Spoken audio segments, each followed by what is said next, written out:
Tuhan, Engkau yang terbaik, Kau segalanya dalam hidup kami, Engkau adalah fondasi dari hidup ini Tuhan. Dan ketika kami berjalan di atas kebenaran-Mu, kami menemukan kepastian di dalam Tuhan. Dan oleh sebab itu Tuhan, jamah hati kami, rubah hidup kami Tuhan, senantiasa ada dalam perjalanan ini. Dan kami mau berjalan dalam hidup ini senantiasa dipimpin oleh Roh Kudus. Oleh sebab itu Tuhan, kami butuh firman Tuhan menjadi panduan dalam hidup ini. Dan kami percaya firman Tuhan akan memerdekakan hidup kami, akan memberikan kami sebuah pemulihan pada sore hari ini. Dan kami percaya Tuhan, pada hari ini juga Tuhan kami membuat komitmen yang baru kepada Tuhan, bahwa hidup kami akan makin lebih baik untuk Tuhan. Kami serahkan hidup kami dalam tangan Tuhan, sore hari ini dalam tangan Tuhan, dan sisa waktu kami ini dalam tangan Tuhan. Dan kami percaya Roh Kudus sendiri akan berbicara kepada setiap hati pada sore hari ini. Teduhkan hati kami Tuhan, dan berikan kami pewahyuan yang sedalam-dalamnya. Hanya di dalam satu nama Yesus Kristus Tuhan kami berdoa dan mengucap syukur. Kita sama-sama katakan, amin. Haleluya. Shalom. Oke, sepanjang hari ini kita belajar tentang sebuah pesan Tuhan kepada gereja Tuhan. Ada teguran, ada pesan, ada pujian juga yang Tuhan berikan kepada 7 gereja di kitab Wahyu. Dan ini perlu disikapi dengan baik dan benar. Dan saya akan kutip dari, atau kita akan dalami pada sore hari ini tentang gereja yang namanya gereja Efesus. Ini gereja yang pertama yang disebutkan, dan ada 6 lagi. Dan gereja ini adalah gereja yang menjadi gereja ideal pada saat itu. Kenapa ideal? Karena banyak sekali yang dilakukan di gereja ini menjadi panutan pada saat itu. Efesus pada saat itu ada letaknya di Asia Kecil. Dan Efesus ini adalah wilayah daripada Yunani. Dan kemudian diambil alih oleh kepemerintahan Roma pada saat itu. Dan surat atau teguran Tuhan kepada jemaat di Efesus itu diberikan khusus kepada Yohanes murid Yesus yang satu-satunya yang tidak mati martir, sempat luka bakar, melarikan diri, mengasingkan diri ke Pulau Patmos. Dan di pulau itu dia menulis pewahyuan atau pesan Tuhan, teguran kepada gereja-gereja, ada 7 gereja. Dan yang sangat ideal dan sangat luar biasa hebatnya tadinya, gereja ini namanya gereja di Efesus. Nanti bulan Desember ini kami akan membawa rombongan untuk pergi ke Pulau Patmos untuk belajar banyak sekali pewahyuan yang Tuhan berikan kepada Yohanes di tempat itu. Buka bersama-sama saya di Wahyu pasal yang kedua. Wahyu pasal yang kedua, ayatnya pertama sampai yang kelima. Kita akan bedah apa yang terjadi pada saat itu, supaya kita mengerti, supaya ini tidak terulang lagi dalam kehidupan. Karena ada pesan yang sangat penting yang Tuhan berikan kepada jemaat di Efesus. Wahyu pasal yang kedua ayat yang pertama. Tuliskanlah kepada malaikat jemaat di Efesus. Inilah firman dari Dia yang memegang ke7 bintang itu di tangan kanannya dan berjalan di antara ke7 kaki dian emas itu. Perhatikan ayat 2. Aku tahu segala pekerjaanmu. Ini adalah sesuatu yang pernah dilakukan oleh gereja itu. Baik jeripayahmu maupun ketekunanmu. Aku tahu bahwa engkau tidak dapat sabar terhadap orang-orang jahat. Mereka adalah gereja yang sama sekali tidak kompromi. Bahwa engkau telah mencobai mereka yang menyebut dirinya rasul. Mencoba itu maksudnya menguji gitu ya. Tetapi yang sebenarnya tidak demikian, bahwa engkau telah mendapati mereka pendusta. Mereka punya discernment spirit yang bisa membedakan mana yang salah, mana yang benar. Ayat 3, dan engkau tetap sabar dan menderita oleh karena namaku. Mereka tekun di dalam penderitaan mereka, di dalam aniaya dan lain sebagainya. Dan engkau tidak mengenal lelah. What an ideal church. Gereja yang sangat ideal pada saat itu. Perhatikan ayat 4. Namun demikian, aku Tuhan mencela engkau. Mencela itu artinya despise. I despise you. Ada 2 kata yang sangat berat dalam firman Tuhan yang diucapkan oleh Tuhan. Yang pertama diucapkan oleh Yesus di perjanjian baru yang merupakan kata celakalah. Celakalah di downgrade dari kata sebenarnya artinya mati saja kamu. Wow, bahasa Inggrisnya wow.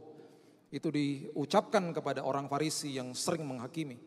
Dan bobot kata yang juga berat yang Tuhan katakan ada di ayat ini. Aku mencela engkau. I despise you. Karena engkau, perhatikan kalimat ini, telah meninggalkan kasihmu yang semula. Wow. Aku mencela engkau karena engkau meninggalkan kasih mula-mula.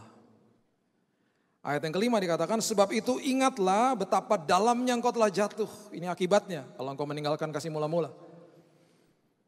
Dan perhatikan kalimat ini, bertobatlah dan lakukan lagi apa yang semula engkau lakukan.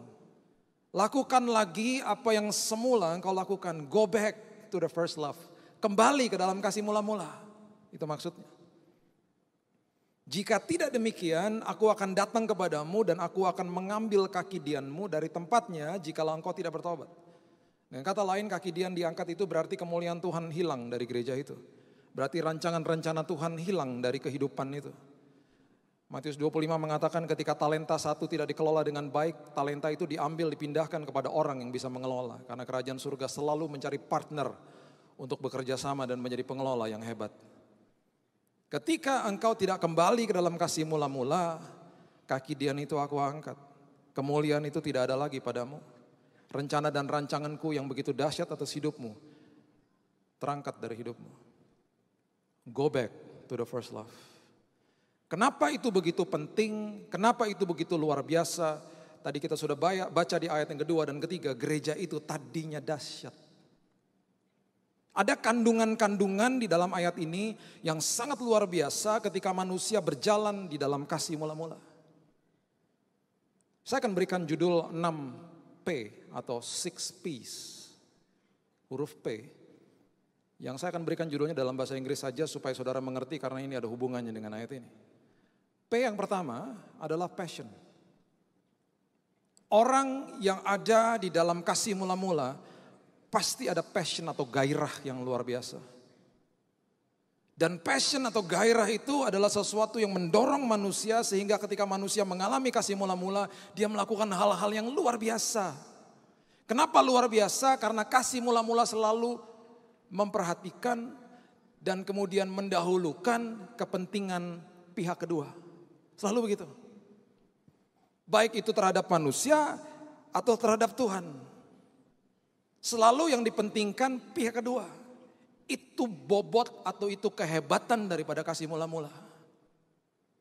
Makanya mereka gak kompromi. Makanya mereka begitu cakap, begitu luar biasa. Semuanya untuk Tuhan. Begitu juga ketika kita jatuh cinta kepada seseorang. Semuanya untuk orang itu. Siapa yang pernah jatuh cinta di tempat ini? Angkat tangan sama-sama saya yuk. 1, 2, 3. Makasih Tuhan yang gak katakan ampuni mereka karena mereka pendusta besar Tuhan. Gak mungkin gak jatuh cinta. Orang yang jatuh cinta, perhatikan ini baik-baik. Selalu intensitas, kualitas, dan prioritas tinggi. Orang yang jatuh cinta selalu intensitas, prioritas, dan kualitas tinggi. Coba ingat-ingat kasih mula-mula. Baik itu terhadap Tuhan atau terhadap manusia. Intensitasnya tinggi, prioritasnya tinggi, kualitasnya tinggi. Karena semuanya buat orang itu. Atau semuanya buat Tuhan. Makanya kenapa ketika saya dulu waktu mendatangi pacar saya yang sekarang jadi istri saya. Sesibuk-sibuknya dia sempat bilang gini sama saya. Kamu kan sibuk, kok bisa ke sini? Bisalah. Karena intensitas, prioritas, dan kualitas untuk dia. Semua kepentingan bukan kepentingan saya, untuk dia. Itu kasih mula-mula. Makanya dahsyat. Catat juga ini baik-baik ketika intensitas, prioritas, dan kualitas ketika itu dijaga. Itu sama dengan konsisten. Dan orang yang konsisten itu jarang. Orang yang konsisten itu jarang ditemui. Yang mulai hebat banyak. Yang bertobat banyak. Hidup konsisten susah. Bagaimana hidup konsisten? Jaga kasih mula-mula. Intensitas, prioritas, dan kualitas. Ketika itu dijaga, konsisten. Orang yang konsisten dimintai pendapat sama orang lain. Orang yang konsisten dicari sama orang lain. Orang yang konsisten dipercaya sama orang lain. Gak usah banyak bicara. Konsisten aja. Jadi berkat bagi orang lain. Itu aja. Makanya waktu masih pacaran, bukain pintu mobil. Sekarang anak udah 2, 18, 11 tahun, masih bukain pintu mobil. Masih. Istri saya bilang begini, aku juga bisa. Saya bilang, aku juga tahu. Yuk kita jaga kasih mula-mula, supaya kita konsisten. Dulu waktu pacaran telepon-teleponan, sekarang masih telepon-teleponan gak? Masih. Jam 9 pagi dia sudah sampai rumah, dia kerja di rumah. Setelah anterin anak sekolah jam 9 saya telepon, halo, kamu di mana? Ya di rumah lah. Kamu kan tahu, kok nanya? Iya, iseng aja. Jam 11 siang telepon lagi, halo. Terus bingung mau mesti ngomong apa karena semua udah diomongin, jadi diem-dieman di telepon. Udah ya, oke, udah bye. Jam 2 siang telepon lagi. Sebentar dari sini saya harus langsung ke airport balik. Dia selalu jemput saya, teman ngobrol dari dulu. Saya menikah dengan sahabat saya. Pasti nanti di mobil ngobrol pasti. Itu momen yang saya selalu nantikan ketika saya keluar kota, pulang, dijemput sama dia. Aduh, indahnya luar biasa. Temen ngobrol. Ketika saya katakan gini sama dia, ketika kita menjaga intensitas, prioritas, dan kualitas, kita didapati konsisten, kita paling tidak jadi berkat buat anak-anak. Makanya saya punya teman yang waktu masih pacaran, pacarnya di luar kota. Ketika dia cerita sama saya, waktu pacarku di luar kota malam-malam aku nyalain telepon loh, taruh di sini. Aku bilang sama pacarku, jangan matiin ya, biar kita sama-sama mendengar dengkur kita sampai pagi. Wih elah, 6 jam, 7 jam telepon nyala terus pulsa habis gak apa-apa. Makanya orang kalau ditemuin di food court, lagi ngobrolnya begini, handphone ditaruh, dua-duanya gini. Itu lagi pacaran. Tapi kalau dua-duanya udah begini, itu udah 10 tahun kawin. Gak ngobrol lagi. Gampang kok deteksinya. Saya masuk ke Grab, ya mobil Grab di Jakarta. Penumpang kan, saya masuk. Wah dalamnya ada salibnya, sepertinya bapaknya baik gitu orangnya. Siang pak, siang pak, dalam hati, anak Tuhan.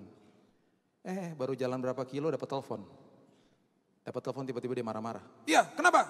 Udah jangan telepon-telepon, saya lagi sama penumpang. Pruk ditaruh teleponnya. Kenapa tuh mas? Istri saya telepon-telepon terus. Waduh, kaget saya. Pasti waktu pacaran gak gitu. Karena apa? Ketika kasih mula-mula semuanya untuk orang itu. Dengan berjalannya waktu berubah kepentingan saya yang terutama. Hati-hati. Itu orang yang sudah melupakan kasih mula-mula, kepentingan pribadi jadi nomor 1. Dan akhirnya masuk dalam dosa yang lebih dalam.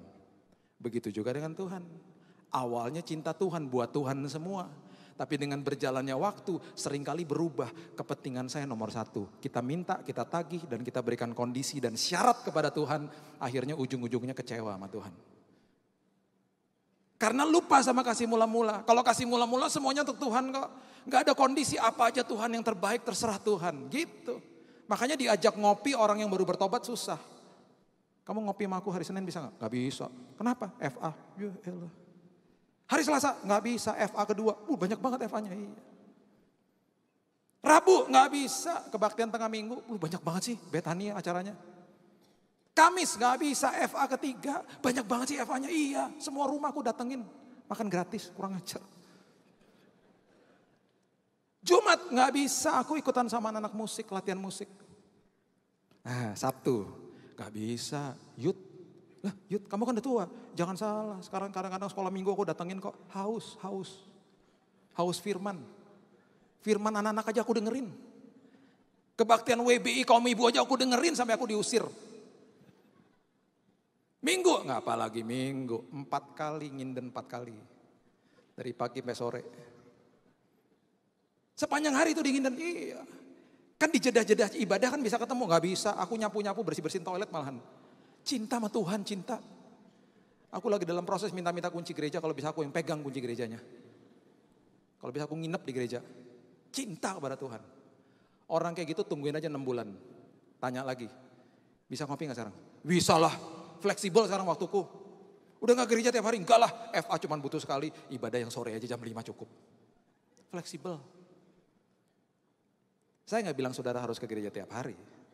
Cuman itu ciri-ciri orang yang punya kasih mula-mula tuh kayak gitu tuh. Hebat. Hebat. Makanya firman Tuhan katakan kembali ke dalam kasih mula-mula. Karena ketika kau menemui kasih mula-mula semuanya untuk Tuhan. Gak ada kepentingan pribadi. Ketika pernikahanmu sedang kering pada saat ini.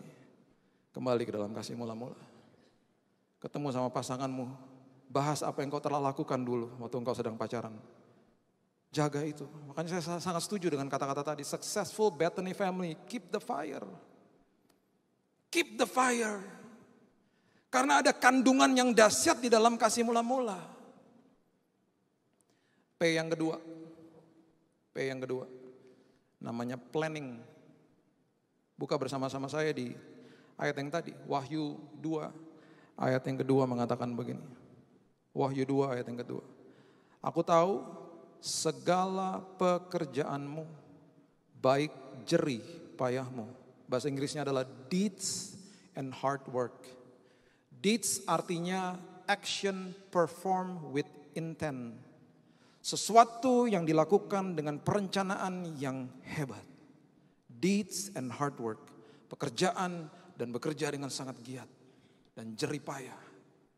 Planning. Kenapa planning? Kenapa perencanaan itu penting dalam kehidupan? Penting. Karena kalau enggak manusia enggak bergerak. Manusia cuma nge-flow aja, ikut aja lah Tuhan mau bilang apa. Enggak gitu. Tuhan mau kita gerak kok. Dan di dalam pergerakan itu baru Tuhan kemudian tentukan arah-arahnya. Amsal pasal yang ke-16 ayat yang pertama mengatakan begini. Tuhan gak mau saudara malas. Amsal 16 ayat pertama, manusia dapat menimbang-nimbang dalam hati. Tetapi jawaban lidah berasal daripada Tuhan. Ayat yang ketiga, serahkanlah perbuatanmu kepada Tuhan. Serahkan your work, bahasa Inggrisnya. Your deeds. Your action, langkahmu kepada Tuhan, maka terlaksanalah segala rencanamu, rencana di dalam Tuhan. Ayat 9, hati manusia memikir-mikir jalannya, setelah dia bergerak memikir-mikir jalannya, mau kemana ya Tuhan? Kalimat berikutnya, tetapi Tuhanlah yang menentukan arah langkahnya. He will direct your steps. Waktu saya masih kecil, saya punya foto di sebuah kapal namanya kapal Logos. Kapal penginjilan yang berlabuh di Tanjung Priok. Bapak saya karena dia adalah pendiri Gideon untuk Indonesia, membagikan Alkitab dan traktat kepada jemaat di penjara dan juga di hotel-hotel. Dia diundang ke kapal itu dan saya dibawa, saya masih kecil dan saya masih ada fotonya, dia waktu itu jelaskan kepada saya ada foto di depan kemudi daripada kapal itu. Dan saya katanya sering nangis kalau diajak pulang karena saya suka sekali dengan kemudi kapal itu. Saya mungkin berpikir pada saat itu ini kapal sedang bergerak ke kanan dan ke kiri. Bergerak enggak? Tidak, karena kapalnya kan statis. Kapal itu akan bisa diarahkan ketika dia mulai bergerak. Ketika dia bergerak, setir itu berfungsi untuk ke kiri atau ke kanan. Bergerak dulu. Gak bisa statis. Makanya prinsip firman Tuhan adalah message to man, diberikan kepada manusia. Pesan diberikan kepada manusia. Dan manusia harus keep moving. M yang ketiga, moving. Gak bisa bangun monumen. Monumen adalah tanda kematian. Makanya batu nisan itu monumen, memperingati kehidupan seseorang. Informasi yang paling singkat, paling tidak ada tanggal lahir sama tanggal kematian di situ. Monumen. Kalau pemerintah Indonesia setiap hari hanya memandang monumen saja, monumen Monas, besoknya monumen Tugu Pahlawan dan lain sebagainya, hanya memperingati apa yang pernah dilakukan oleh pejuang-pejuang kita nggak akan maju-maju negaranya. Begitu juga dengan kehidupan manusia, tidak bisa hanya sekedar, oh aku udah puas dengan apa yang terjadi dengan tahun lalu, 2 tahun lalu dan lain sebagainya, tidak. Tuhan menjanjikan kita terus naik dan tidak turun, tapi kita pun harus bergerak. Kita punya kebiasaan di rumah mencatat apa yang kita harapkan terjadi di tahun berikutnya. Dan tulisan itu kita bawa kepada Tuhan, kita doakan bersama-sama dengan anak-anak. Apa sih harapan yang buat tahun depan? Apa sih yang bisa kita perbaiki untuk tahun depan? Dan kita mulai bergerak ke arah situ. Seperti kapal saja, Tuhan. Kita mau ke sini Tuhan, kita mau melakukan ini Tuhan. Tuhan taruh dalam hatiku, Tuhan apakah ini benar dan lain sebagainya. Mulai bergerak, planning. Jemaat di Efesus adalah jemaat yang seperti itu. Dan mereka menemui P yang ketiga, purpose. Mereka menemui tujuan mereka. Mereka menemui purpose. Deeds and hard work. Mereka menemui purpose. Purpose adalah tujuan hidup. Dan tujuan hidup itu selalu dahsyat dan Tuhan selalu adil. Dan prinsip firman Tuhan adalah selalu dia menciptakan masa depan saudara, kemudian dia backtrack dan dia kemudian ciptakan saudara, ditenun di dalam rahim ibu saudara. Masa depannya sudah dikasih, kemudian saudara diciptakan. Purpose-nya sudah ada, tujuan hidupnya sudah diciptakan, kemudian saudara diciptakan, didesain oleh Tuhan. Dan dia juga Allah yang adil. Dia berikan saudara dan saya modal supaya kita bisa sampai ke tujuan purpose hidup itu dengan baik dan benar. Seperti mobil kalau mau pergi ke sebuah kota, perjalanan jauh, modalnya harus ada bensin, harus ada ban yang ada angin yang baik, mesinnya harus diservis dan lain sebagainya. Tuhan berikan apa kepada manusia? Tuhan berikan kreativitas, kepribadian, karunia, talenta. Tuhan berikan dalam hidup manusia untuk sampai ke tujuan itu. Makanya di dalam kehidupan setiap orang Tuhan sudah memberikan modal yang luar biasa ketika Tuhan menciptakan burung, ditugaskan purpose-nya untuk terbang. Kemudian di dalam burung itu di built-in flight namanya, sistem penerbangan yang hebat. Makanya ketika main-main ke pabriknya Boeing, saya ini suka dengan pesawat. Saya punya 250 pesawat. Mainannya jangan kaget. Kaya banget nih orangnya, bukan benerannya ya, mainannya kecil-kecil. Tadi Nesa kasih saya pesawat yang sudah jarang. Saya koleksi pesawat-pesawat Indonesia yang sudah langka, yang tua-tua gitu ya. Diecast ya maksudnya, skala 1/400 segini-segini. Nah, saya main-main ke pabriknya Boeing, nanya sama orang engineer di sana. Setelah tur masuk ke pabriknya. Gimana cara buat pesawat? How do you build a plane?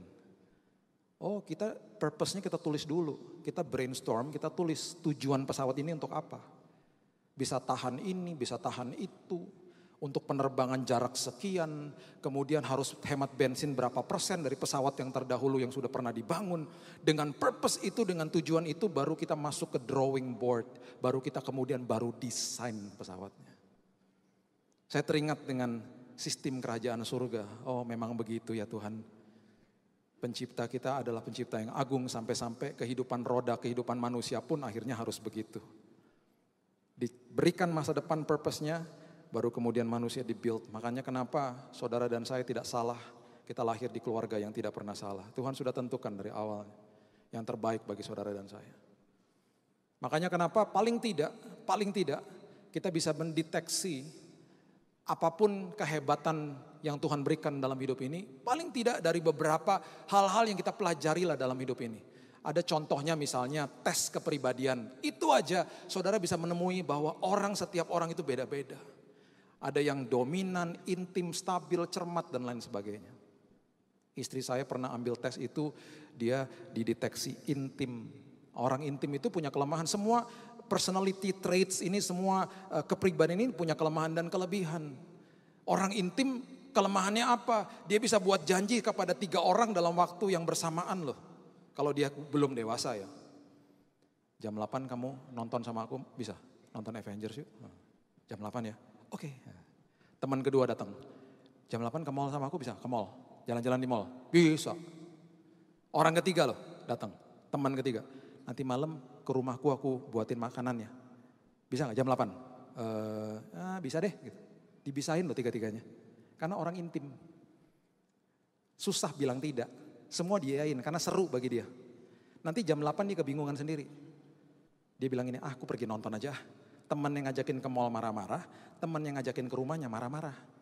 Aku udah masakin kenapa gak datang sih? Gimana sih kamu kalau janji? Orang intim jawabannya sederhana dan singkat. Gitu aja marah. Temannya gak bisa marah. Itu orang intim. Orang intim kalau masuk ke dalam sebuah ruangan, banyak temannya. Dan ditunggu-tunggu kedatangannya. Karena seru, rame orangnya. Orang intim, kelemahannya juga pelupa. Istri saya sudah kehilangan handphone 5 kali di toilet. Tangisan pertama, tangisan kedua saya masih belum mengerti. Tangisan ketiga, keempat, kelima, baru nangis, hilang di mana handphonenya? Kok kamu tahu sih? Ya iyalah tuh tangisan handphone hilang itu kalau gitu. Tapi belajar makin dewasa tuh. Orang intim, tujuan hidupnya gak jauh-jauh. Biasanya paling hebat apa? People person. Suka berhubungan dengan orang lain. Hebatnya biasanya di mana sih? Bidangnya sales, marketing. Wah hebat. Kalau jadi agen asuransi, target ketutup terus pasti. Orang suka ngelihat orang intim. Nah orang intim disuruh jadi akuntan, mati duduk dia. Ngeliatin angka di komputer, mati duduk dia. Makanya kenapa ketika masuk ke yayasan kami ada tes itu juga. Supaya mengerti ini orang tepat gak sih di posisinya.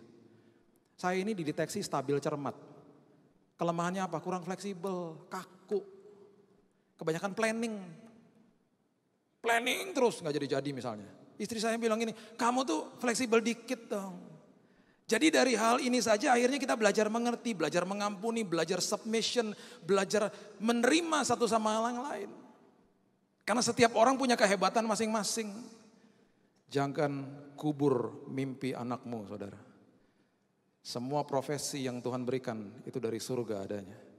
Saya sangat sedih ketika anak 17 tahun datang kepada ayahnya di depan mata saya. Ditanya, ngobrol-ngobrol gitu. Kamu sekolah apa? Aku nanti mau ambil musik. Papanya bilang gini, mau dapat uang dari mana kamu ambil musik? Melecehkan Tuhan itu.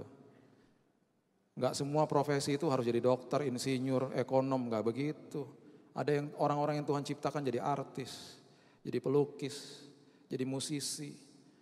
Enggak bisa. Carilah dahulu kerajaan Allah dan kebenarannya, maka segala sesuatu ditambah-tambahkan. Bukan kejar uangnya, enak aja. Melecehkan Tuhan itu. Jangan mengubur mimpi anakmu, fasilitasi mereka. Saya punya 2 anak, yang satunya otak kanannya jago. Artnya hebat, otak kanan. Suruh belajar matematika jeblok, harus ditemenin. Yang adiknya, wah matematikanya 100 terus. Tapi suruh ngelukis, suruh gambar dalam bidang art susah. Harus difasilitasi, dua-duanya berbeda. Tuhan punya tujuan dalam hidup mereka, itu sudah built-in sistemnya. Makanya kalau kerja, jangan kejar gaji, jangan kejar income, jangan kejar omset, kejar tujuan Tuhan. Kalau kejar gaji sama kejar omset, hari Senin stres kita. Makanya ada istilah I don't like Monday, I hate Monday. Karena kita kerja udah kayak robot, terjebak di dalam sistem, kejar gaji, kejar gaji, kejar gaji.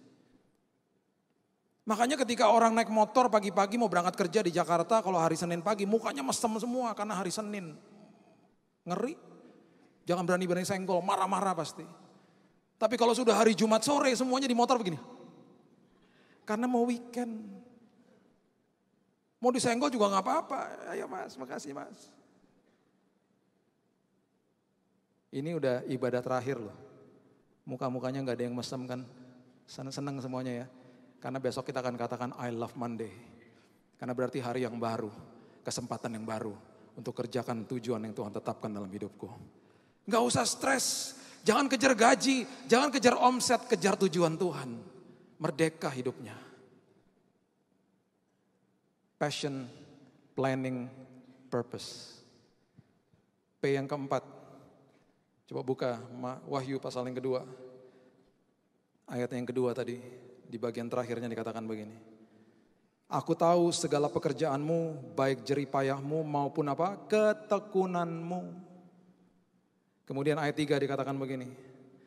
Dan engkau tetap sabar dan menderita oleh karena namaku dan engkau tidak mengenal lelah. P yang keempat, persistent, tekun. Tekun. Saya suka main basket. Dari dulu main basket, masih ngikutin sampai sekarang. Masih nonton juga di sana, langsung suka saya. Saya pernah ketemu sama, kalau saudara tahu ada nama pemain namanya Michael Jordan. Saya pernah ketemu dengan beliau di restorannya, pernah ngobrol sebentar. Dan saya baca bukunya. Salah satu etos kerjanya dia adalah, dia harus syuting ke basket 1.500 kali per hari. Dan yang sangat hebat adalah ketika di hari di mana dia harus bertanding dan dia harus syuting basket dan belum selesai, ketika semua orang sudah pulang, penonton sudah pulang, itu bukan hari latihan loh, hari pertandingan. Dia bilang sama guru juru kunci, boleh matikan lampu, sisakan sedikit saja karena latihan saya belum selesai. Setelah pertandingan latihan lagi, sampai kuota 1.500 syuting ke basket itu selesai. Tekun. Akhirnya dinikmati karyanya oleh jutaan orang. Karena permainannya begitu luar biasa. Tekun. Anak kami yang kedua dideteksi waktu lahir delay of speech. Punya special needs. Jadi dia telat berbicara. Dokter mengatakan bahwa Pak, ini waktu lahir setelah berjalannya waktu gak sempat merangkak dulu ya Pak, langsung jalan ya. Iya. Jangan seneng Pak kalau kayak gitu. Karena ada kemungkinan itu ada saraf balancing di belakangnya yang gak begitu berfungsi dengan baik, kata dokter. Jadi itu yang mempengaruhi dia akhirnya telat bicara. Harus terapi Pak. Terapinya gimana? Supaya dia bisa balancing. Kemudian dokternya tanya, pasti gak berani naik ayunan? Betul, karena kakinya gak berpijak di bawah. Dia merasa bahwa dia gak seimbang. Apalagi berenang, karena kakinya gak berpijak juga. Wah, makin takut dia. Pak, terapinya berenang ya Pak. Di umur ke-3 tahun, selama 1 tahun, saya ajarkan kepada dia. Namanya Keaton, we have to go swimming. Kita harus berenang. Jangan takut ya sayang, dia ada di situ sama kamu. Selama 1 tahun, kita tekun lakukan itu. Persistent. Pakai ban, pakai pelampung di tangan kanan kiri, dan juga saya pelukin dia di kolam.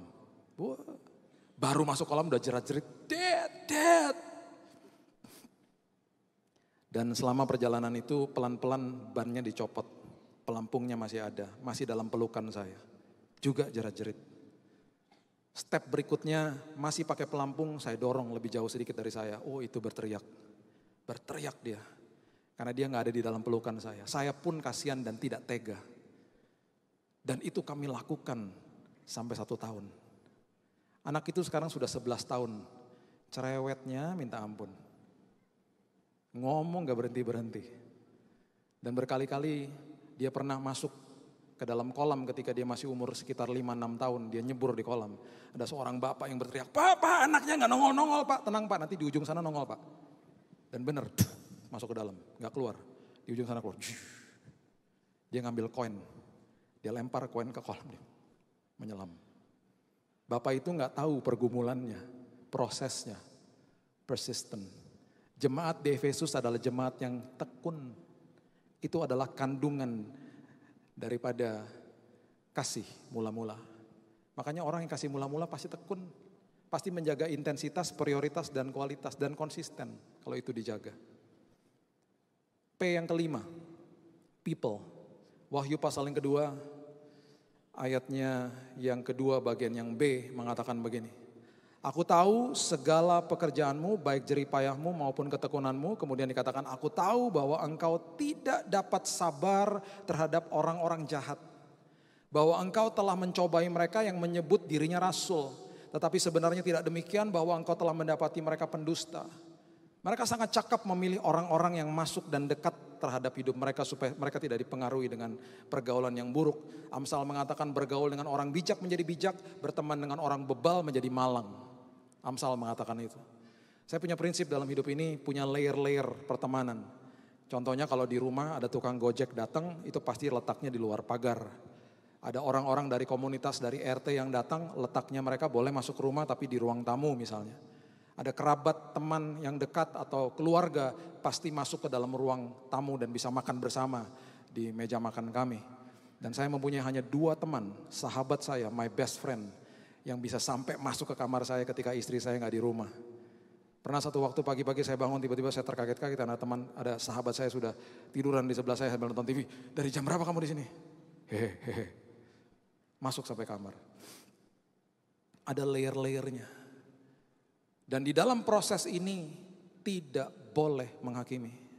Catat itu baik-baik. Penghakiman adalah tugasnya Tuhan, bukan tugas kita. Tugas kita mengasihi, tapi perlu bijak dalam pergaulan. Ajari keturunan kita, ajari generasi berikutnya. Ada seorang sosok yang sangat hebat di dalam firman Tuhan yang bernama Barnabas. Barnabas adalah temannya Paulus. Dan yang kita kenal adalah Paulus yang mempunyai pekerjaan dan karya dan perjalanan dan surat-surat yang begitu hebat di dalam firman Tuhan. Tetapi ada seorang partner yang namanya Barnabas yang jarang sekali terdengar. Barnabas adalah orang yang lahir di Pulau Siprus. Dan pada awal pelayanannya dia menjual propertinya dia untuk pembiayaan gereja mula-mula. Itu Barnabas. Dan Barnabas adalah orang yang mempunyai andil yang besar untuk mengenali Paulus kepada jemaat di Antioquia. Antioquia adalah markas besar daripada gereja mula-mula. Itu Antioquia. Kalau saya bisa ibaratkan pada saat hari ini, kalau saudara pernah ke daerah Kelapa Gading di Jakarta, itu adalah tempat dengan gereja terbanyak per kapita di Indonesia. Ada 166 gereja di dalam lingkup perumahan di Kelapa Gading. Ada 400 kebaktian setiap hari Minggu. Kebanyakan gereja di situ. Teman baik saya Pak Royan di Huta Soet pernah katakan, jangan kamu buka-buka gereja di sana, kriminal rohani kamu. Kebanyakan gereja di sana. Kalau saudara nggak ada dana untuk ke Holy Land, ke Kelapa Gading aja udah cukup. Itu udah Holy Land itu. Luar biasa, markas-markas gereja-gereja ada di situ. Pelayanan-pelayanan di situ dan lain sebagainya. Itulah gambaran kira-kira tentang Antiokhia. Dan saya percaya pasti Barnabas mengalami banyak hal-hal yang sangat diragukan oleh pemimpin-pemimpin jemaat pada saat itu. Karena dia harus mempertaruhkan nama baiknya. Karena Paulus bekas pembunuh loh. Dan pasti mereka katakan, ini orang bekas pembunuh, ngapain kamu bawa ke sini? Dia mempertaruhkan nama baiknya. Dia yang harus pasang badan, enggak, orang ini udah tobat, tenang aja dan lain sebagainya. Singkat cerita, akhirnya Paulus mengadakan perjalanan dari Antiokhia untuk pergi ke berbagai tempat. Perjalanan itu selalu dimulai dari situ. Dia akhirnya mempunyai base di situ. Paulus juga adalah orang yang dominan. Berkali-kali punya selisih paham dengan anak buahnya dan partnernya dan lain sebagainya. Satu waktu ada anak buahnya, muridnya yang tidak disiplin namanya Yohanes yang disebut Markus. Ditegur dengan keras sampai dia tersinggung, dia keluar dari timnya. Yang konsol dia, yang akhirnya counseling dia siapa? Barnabas.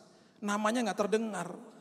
Sampai akhirnya Barnabas berselisih paham juga dengan Paulus. Dia bawa si Yohanes yang disebut Markus ke pulaunya dia, ke pulau Siprus. Dan mungkin di situ dikonseling sama dia, udahlah tenang aja. Memang si bos tuh begitu, orangnya keras. Terima aja lah apa adanya. Selama itu terjadi, Paulus punya partner baru namanya Silas. Dan Alkitab mencatat, pada akhirnya Paulus, Silas, Barnabas, dan juga Yohanes yang disebut Markus, pelayanan bareng-bareng lagi. Dia pembawa damai di dalam pelayanan Paulus. Hebat loh pelayanannya Paulus. Tapi ada teman yang juga sangat hebat di belakangnya dia yang tidak pernah terdengar. Namanya Barnabas. Jarang disebut.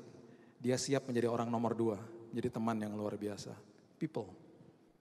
Dan pada akhirnya jemaat di Efesus adalah jemaat yang sudah ditegur oleh Paulus sendiri. Di tahun 70 sampai 80 kira-kira itu adalah tahun di mana Paulus menulis buku kepada atau surat kepada Efesus. Di Efesus pasal yang ketiga ayat yang ke-20. P yang terakhir adalah prayer. Dikatakan begini. Bagi dialah yang dapat melakukan jauh lebih banyak daripada yang kita doakan atau pikirkan. Seperti yang ternyata dari kuasa yang bekerja di dalam kita. Paulus sudah mengatakan ini. Keep on praying. Terus berdoa. Karena di dalam doa, di dalam dasar itu, aku akan melihat perkara-perkara yang besar akan terjadi atas hidupmu. Sangat ironis, Efesus tidak pernah mendengar teguran ini. Gereja di Efesus tidak pernah respon atas teguran ini. Mereka tidak pernah kembali ke dalam kasih mula-mula. Pada awalnya Paulus spend 3 tahun di sana dengan muridnya yang sangat hebat namanya Timotius. Mereka pulang dari situ, Paulus sempat dipenjara 2 tahun di Roma. Dan dia kembali ke dalam kota Efesus bersama dengan Timotius. Betapa kagetnya dia melihat jemaat di sana sudah banyak sekali yang menyembah berhala. Akhirnya karena waktu, karena dia ada pelayanan di Makedonia, dia katakan kepada Timotius, udah kamu di sini aja. Kamu harus menggembalakan mereka, harus hands on sama mereka. Dan Timotius menjadi bishop pertama atau gembala sidang pertama di tempat itu. Dan kemudian Paulus pergi ke Makedonia.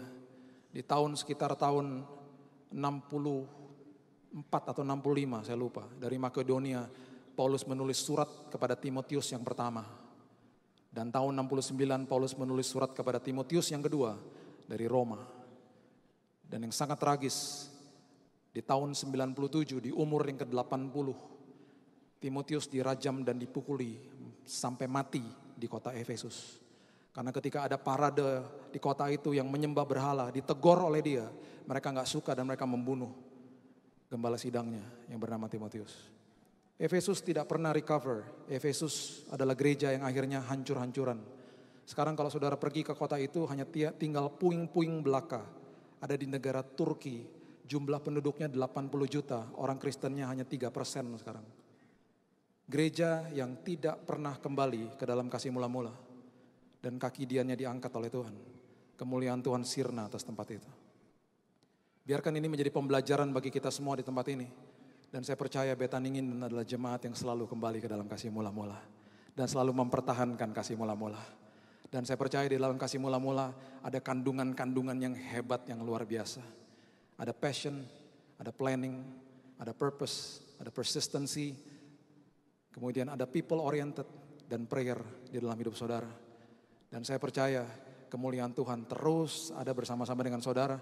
Dan rancangan-rencana Tuhan terjadi terus atas hidup saudara. Karena kembali ke dalam kasih mula-mula. Keluarga demi keluarga, diskusi lagi nanti kalau pulang. Kalau kasih mula-mula sudah hilang, kembali ke dalam kasih mula-mula. Pertahankan itu supaya kita didapati konsisten di dalam Tuhan. Mari kita berdoa saudara. Terima kasih Tuhan buat sore hari ini. Terima kasih Tuhan buat firman-Mu yang menegur kami. Terima kasih buat firman-Mu Tuhan yang memperingati kami. Dan kami percaya Tuhan ada pemulihan terjadi atas hidup kami. Karena kami percaya kami adalah jemaat yang senantiasa akan memegang penuh kasih mula-mula kami. Kalau kami sudah meninggalkan kasih mula-mula, pada sore hari ini kami akan kembali ke dalam kasih mula-mula. Kami akan respon akan firman ini. Supaya kemuliaan Tuhan, rancangan rencana Tuhan terus termanifestasi dalam hidup kami. Hamba-Mu berdoa Tuhan, firman ini menjadi rema kehidupan dalam setiap hidup kami. Dan akan banyak kesaksian keluar dari hidup kami. Karena kami mengandalkan Tuhan dan mengalami Tuhan dan hidup di dalam kasih mula-mula kami Tuhan. Menjaga passion, menjaga gairah kami Tuhan. Menjaga intensitas, kualitas dan prioritas. Dan kepentingannya adalah kepentingan Tuhan, bukan kepentingan kami Tuhan. Kami gak mau memberikan kondisi atau syarat kepada Tuhan. Kami lakukan semuanya dengan segenap hidup kami untuk Tuhan. Terima kasih Bapak, kalau ada keluarga-keluarga yang belum dipulihkan pada sore hari ini. Roh Kudus yang memulihkan, mengingatkan mereka. Dan menjadikan mereka anak-anak Tuhan yang selalu taat dan kembali dan menjaga kasih mula-mula. Kami sudah menerima firman Tuhan, teduhkan hati kami Tuhan. Sebentar kami akan mengambil perjamuan. Kami percaya pemulihan terjadi terus atas hidup kami. Meteraikan firman ini sedalam-dalamnya. Hanya di dalam satu nama Yesus Kristus Tuhan kami. Kami sudah berdoa dan mengucap syukur. Kita sama-sama katakan,